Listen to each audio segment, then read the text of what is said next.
So now there are Palestinians who voted for Trump now regretting their vote. You ain't gotta take it from me. Watch this clip. And you know what? I am not gonna be back to make commentary. All I gotta say is this is what they voted for. And now you're disappointed. And I just don't understand why you all honestly believe that man after he has told you and he showed you. That's all I'm going to say. What's done is done. Let's go. Days before the last presidential election, Donald Trump was the invited guest at the Great Commoner restaurant in Dearborn, Michigan.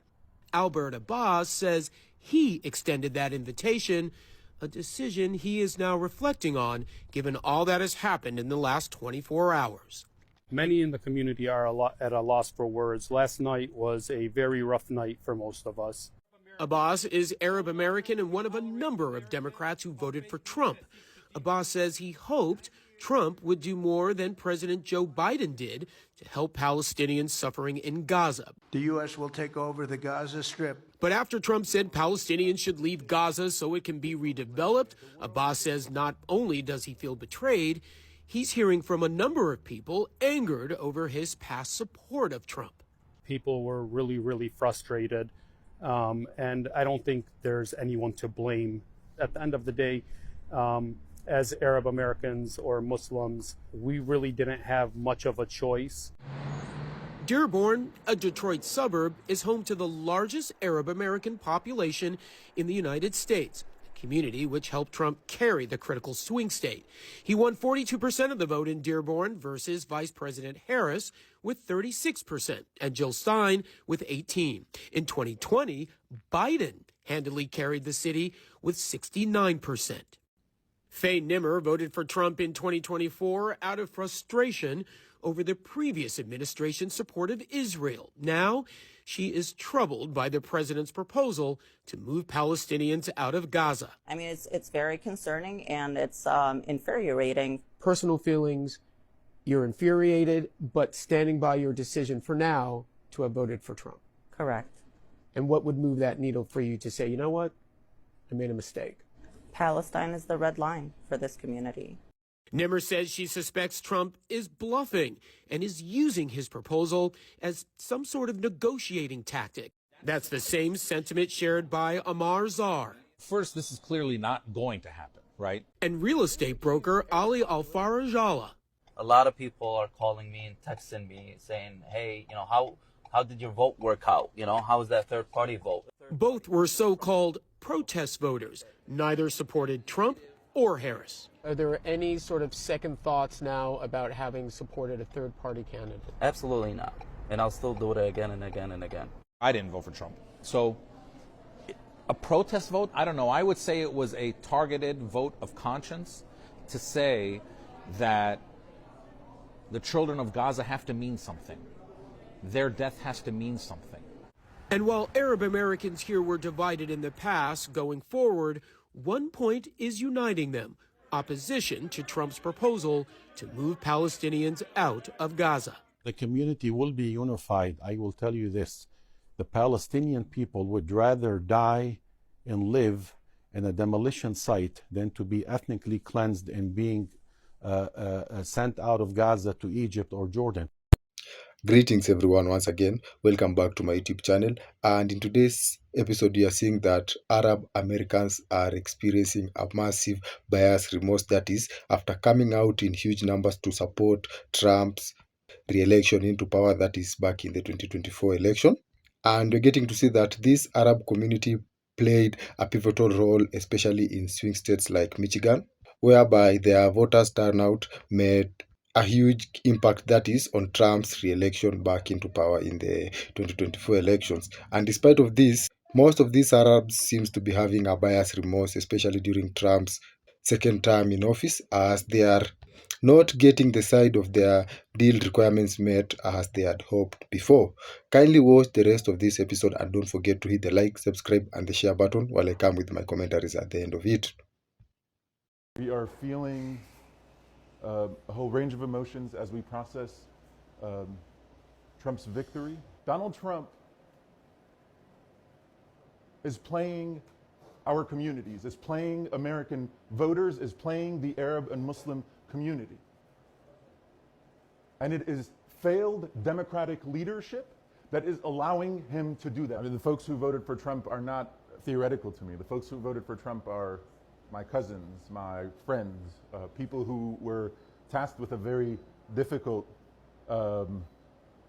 very difficult task of carrying a lot of grief and trying to do a politically savvy thing at the same time. Well, no surprise that Dearborn Heights, and city of Hamtramck voted all for President Trump.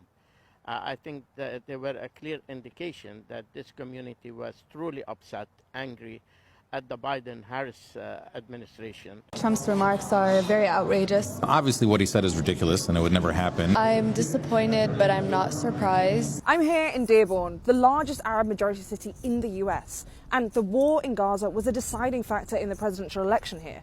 In this largely liberal city, President Trump won, and that was a big deal. We came here to speak to the Arab American community to find out how they feel about President Trump's comments about taking over Gaza. I voted third party. I think it's unlawful and delusional for him to think that he can displace Gazan people from Palestine, and that is calling for ethnic cleansing. I voted for Donald Trump. The initial reason why I voted for him was that he promised to bring stability to the Middle East and, to focus more of our resources on our country. Do you regret voting for Trump? I feel like I do and I don't. It's like mixed feelings, because I feel like if I did vote for Kamala or I didn't vote at all, my vote would have went to waste. She might have won, and I don't think that it was in her best interest to have a ceasefire. No one should be shocked by it. This guy's illiterate. He's never read a book about Palestine or maybe a book about anything. How did you vote in November? Stein. Why did you choose not to vote for Trump or Harris? If the Democrats would have won the White House, no one would have ever listened to us ever again. They would have said these people cry wolf, they'll eventually come around, or their votes don't mean anything. We couldn't let that be the case. Listen to how these people who voted for Donald Trump in Dearborn, Michigan now feel. It's kind of interesting. So how do Arab American Dearborn residents who voted for Trump now feel about what they did and their pick? CNN's Danny Freeman went there to find out.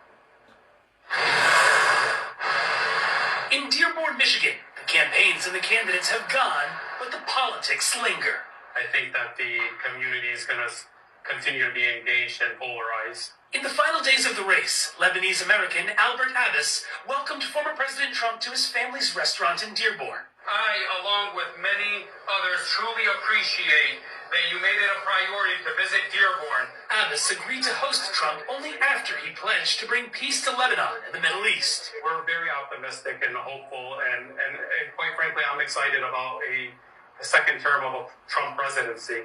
What was your reaction to some of these cabinet announcements? You see someone like Mike Huckabee as ambassador to Israel, someone like Elise Stefanik looking to go to the UN, Marco Rubio, all pretty hardline when it comes to the Middle East. I'm not going to judge his appointees right now. We'll hold his feet to the fire once he's president. President-elect Trump won the state of Michigan by about 80,000 votes. In the majority Arab-American city of Dearborn, Trump won with 42% of the vote, while Vice President Harris only received 36%. Jill Stein, the Green Party protest choice of many anti-war voters, got 18% of the vote here. What was the perception that you thought Donald Trump will be doing? So as Donald Trump told us he will stop the war, but now he's putting people in office that are with the war, practically. Galal Baidoun voted for Jill Stein. She couldn't bring herself to vote for Vice President Harris because of the Biden administration's support for Israel. But she feels Trump has already squandered his goodwill in the Arab American community. How do you feel about voting Green Party now? I feel good that I don't have blood on my hands because, like I said, they're all with genocide. So having to be not a part of all that makes me feel good. Do you regret not voting for Harris? No, because she's even worse. How are you feeling now that President-elect Trump won? Yeah, I'd say definitely a range of emotions. Disappointed is one. Angry is another. Alexei Zaydan is one of the leaders of the uncommitted movement and left the top of the ticket blank. She hears the criticism that voters like her helped elect Trump, but rejects it, saying they wanted Harris to work with them. You could have added every single vote in Dearborn and Kamala still would have lost. You could have added every single Jill Stein vote across the country, Kamala still would have lost. And so this wasn't a referendum on Gaza policy. This election was not lost because of Gaza or because of uncommitted voters. What it showed you is that she not only was sidelining uncommitted and Arab and Muslim voters, but she was sidelining other communities of color as well. Do you have any regrets? I have no regrets because what I did and what I believe uncommitted did in the last 10 months is we did everything we could to offer the Democratic leadership something to save this democracy and to save Palestinian lives.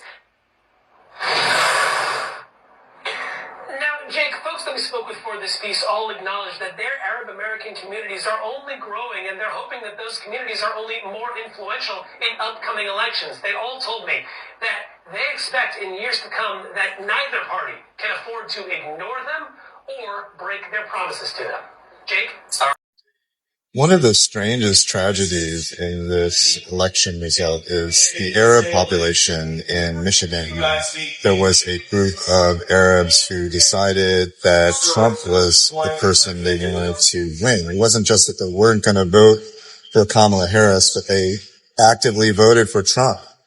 And it was all based on Trump's telling them that he was going to call for a ceasefire as soon as he was elected.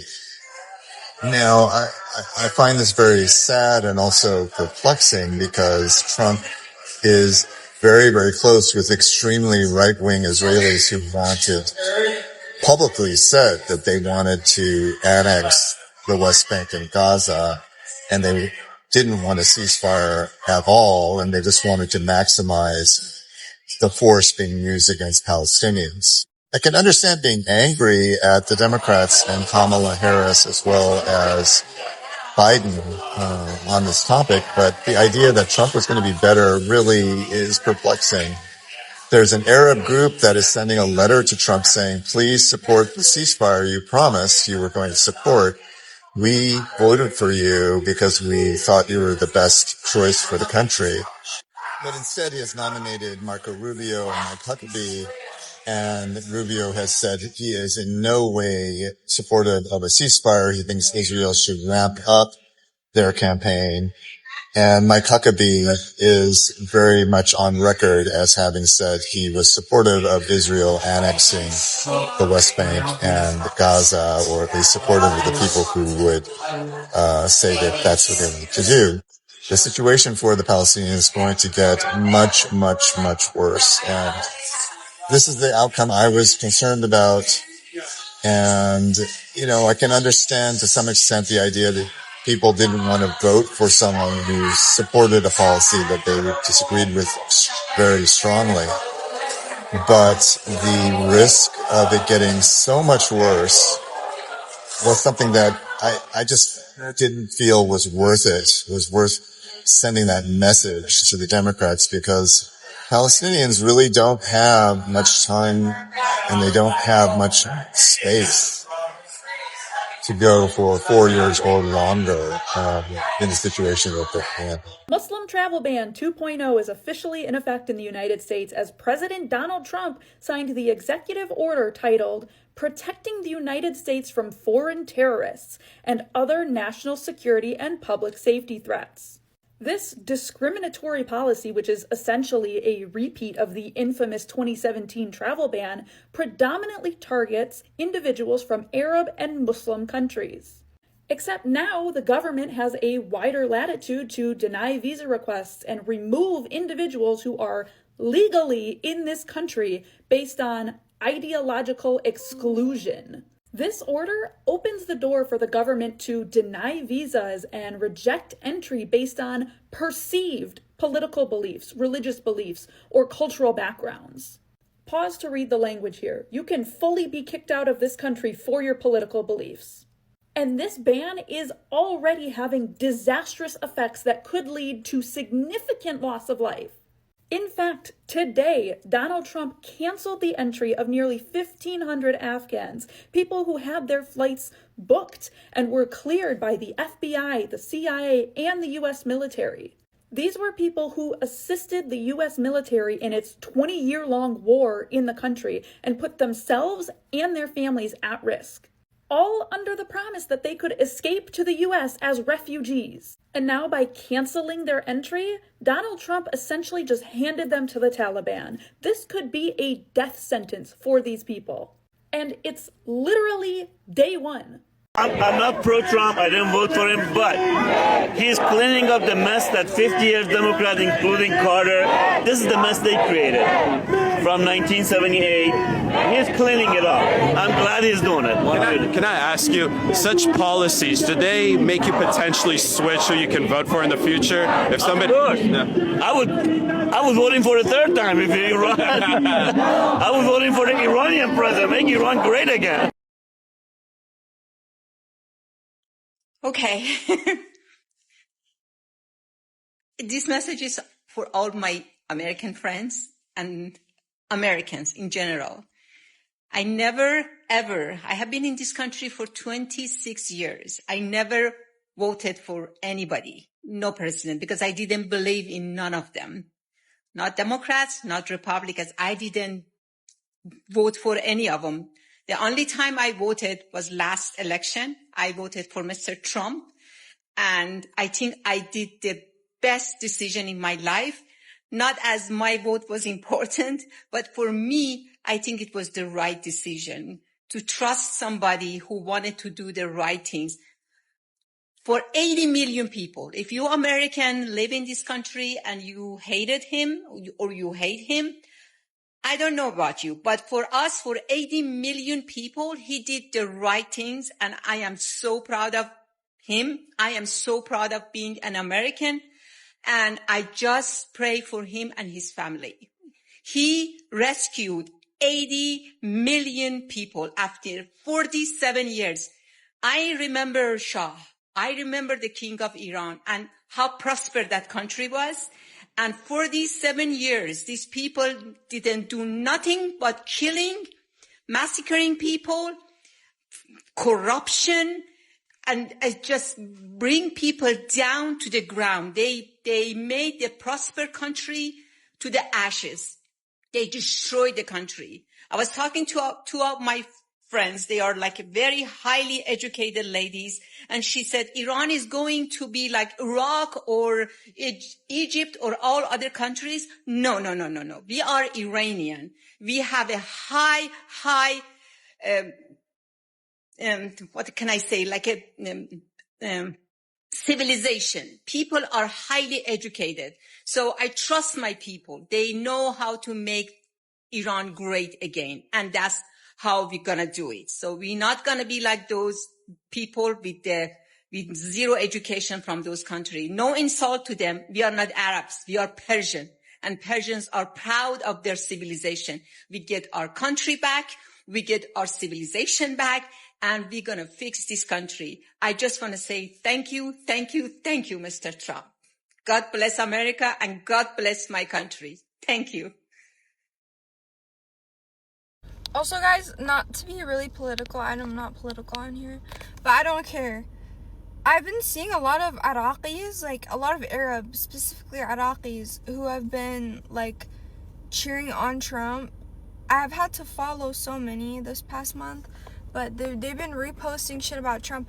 I just want to say, Trump doesn't give a fuck about y'all. I hope you know that. Like, I don't know if you think you're the fucking chosen Arabs or something, but he does not like you guys. Anyways, I just wanted to get that out there. If you like Trump, block me. Well, if you've watched to this end, thank you once again, and let's get down to it. For beginners, you need to understand that the Arab Americans and Muslim community came out in large numbers, that is back in 2024, to vote for Donald Trump re-election back into office in major swing states, that is states like Michigan. And in doing so, we're getting to see that these Arabs and Muslim individuals actually had hope for a change. That is, after the previous administration under the leadership of Biden failed to meet their requirements and the demands that the Arab and the Muslim community was demanding. And this especially relates to the policies with regards to the Middle Eastern countries and the prevalent wars that have been waged between the United States and some of these Middle Eastern countries. And in today's episode, you are seeing that most of these Arab Americans and Muslims are coming out to show bias remorse as they are slowly coming to the reality that despite of voting Trump into power and despite of Trump making promises to them, he is not actually inclined to serving their interests, and whatever hopes they had of a change will not actually come into play. And there are several factors that have actually made them to come to this realization, and I'll be covering some of them briefly. For beginners, what you need to understand that is that the Arab Americans and the Muslim community was against the previous administration foreign policies, that is with relation to the Middle Eastern countries, especially the fact that Biden's administration was pro-Israeli. That is, they supported Israel in its all endeavors and constant attack of the Middle Eastern countries like Palestine and Gaza. And in doing so, most of these Arab Americans and Muslims were against the administration, and out of anger, they ended up voting for Trump, who seemed to be more focused on a transactional move that will prevent future wars, that is especially in the Middle Eastern countries. However, this didn't come out to play, as immediately Trump came back into power, he also became pro-Israeli, and we're getting to see that he again seems to lean more to the demands of Israel, and he has appointed members who have always been known to be pro-Israeli, and this is against the expectation of the Arab American and the Muslim community in the United States who voted for him, who had hoped that at least one of the individuals will be given these foreign policy seats and have a say when it comes to matters related to the Middle East and the constant wars that have been waged by the United States to these Middle Eastern countries. And so for the Muslim community, for the Arab American and Muslim community, this was one of the remorseful moment that they experienced, that is after Trump settled into power. And another issue that has again led to this remorse from the Arab American and the Muslim community is the fact that despite of the fact that some of these individuals from these communities have been appointed to high level offices in the United States, that is like Dr. Janet, who was appointed as the head of Surgeon Maine, the Arab American and the Muslim communities still feel left out, especially when it comes to matters related to foreign policy. And this comes after one of their individual, that is Amer, failed to secure an ambassadorial role to Kuwait, that is in early 2026, despite of the fact that Trump was backing for this individual's appointment, and hence his failure to secure this spot didn't sit well with most of these Arab Americans, as they felt that Trump was still against them and didn't have full trust in this Arab American community and the Muslim Brotherhood in general. Other than that, we are again getting to see that during the mass deportations that were being completed in the United States by the day one order by Trump immediately came into power of deporting illegal immigrants, we're getting to see that the Arab American and the Muslim community was hit hard by these sanctions, and you're getting to understand that several individuals from this Arab American community were deported back to their countries. And again, with Trump's strict foreign policy that bars individuals from banned countries, especially banned Arab countries, from coming into the country, we're getting to see that most Arab Americans are claiming that they still find it difficult to travel back into their countries or to reunite with their relatives who are wrongfully removed from the United States or who are trying to come into the United States to reunite with their families. And for the Arab Americans, they still remember that they voted Trump into power to help them meet their plans and ambitions, that is compared to previous Biden administration that didn't seem to pander into their needs. In this scene again, we're getting to see that the Arab American community are getting targeted by the ICE agents, and Trump is daily coming out to show that there is something that he still holds against the Arab American community and the ability to hold power or major offices in his administration. And so in today's episode, you've seen most of these Arab Americans and Muslim brothers coming out to show their remorse for voting Trump into power. And again, from the compilation, you've seen that there were clips whereby these Arab Americans came out fully to support Donald Trump, to a point that they formed a group formerly known as the Arabs for Trump, which has currently been renamed to Arabs for Peace group. And you understand that this group was at the frontier, that is when it comes to campaigning for Donald Trump and making him acceptable to the Arab American community. And again, get to understand that Trump used Mossad Bulus as a surrogate Arab to get into the Arab community and win their trust. And immediately after doing so, we're getting to see that he doesn't want anything to do with them. And lastly, with the recent war in Iran, most of this Arab American community and the Muslim community are against it, as they'd hoped that Trump's straightforward approachment, that is transactional view, will prevent any future wars in the Middle Eastern country, as he seemed like a president who would avoid having any confrontation or leading to major war breakouts in this Arab country. And despite of that, we're getting to see that Trump has actually initiated or has declared war in Iran. And for the Arab Americans, this again is coming as a regret moment for them, as they had hoped that Trump would actually avoid these kind of scenarios in the Middle East, in which it has placed high tension in the regions, with a high probability of war actually breaking out in the Middle Eastern countries. Well, for most Arab Americans, this is a buyer's remorse moment that most of them are experiencing, and it's just a matter of time before the hard reality actually settles in with them and make them be more careful about who they'll be supporting in the next elections in the United States. Well, this again marks the end of this episode. Thank you for watching to this end, and kindly once again don't forget to hit the like, subscribe and the share button, and see you in the next episode.